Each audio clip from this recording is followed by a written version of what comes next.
So I pulled myself together and passed all of these exams. Even though, 600 pages for one to read in a week, 500 pages for another, and by the end of it, I was literally brain dead. I told myself, I'm not going to read a damn thing for the next 2 weeks until class starts again, because I couldn't read anymore at all.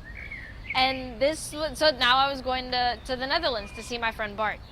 And it's probably the first time that I was ever really going anywhere without a care in the world, without any schoolwork to do, without, an essay to write or an exam to study for or anything like that.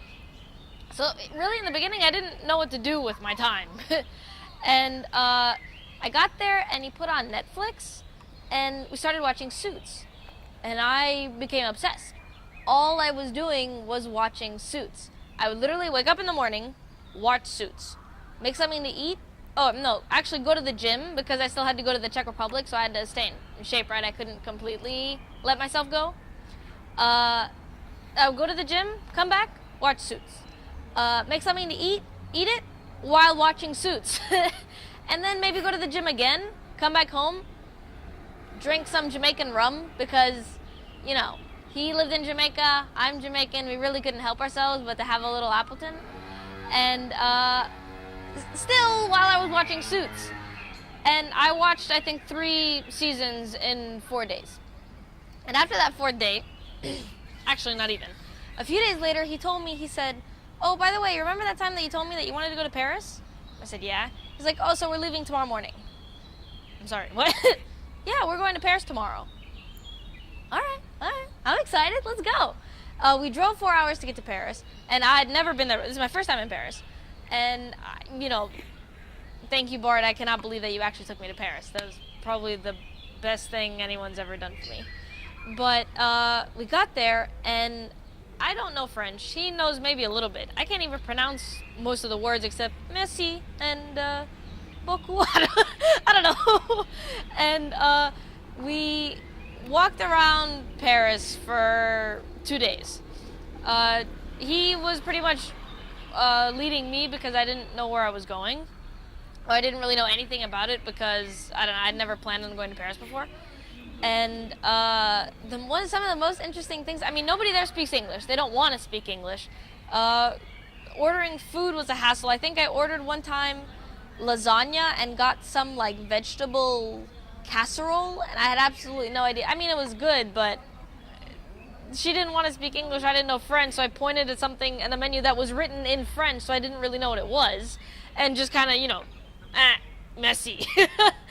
And one of the most interesting things that I did was on a bridge, there was a guy with a fishbowl on his head.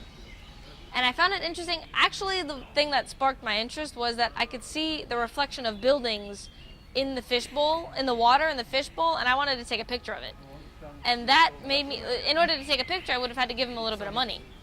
So in the process of giving him a few euro cents and having my phone out to record him, he decided to grab my hand and start dancing with me. So I'm standing on this bridge dancing like salsa with this guy with a fishbowl on his head while Bart is recording it, laughing, and he's making faces at me with these big eyes, the beat is going and he's like hoo, hoo, and I was absolutely confused, but still going with the rhythm because I don't know, and people were watching, people lined up and started giving him more money, which is probably why he did it in the first place. But then even after that, Bart and I we were still commenting on the fact that I was just dancing on a bridge with a guy who had fish on his head.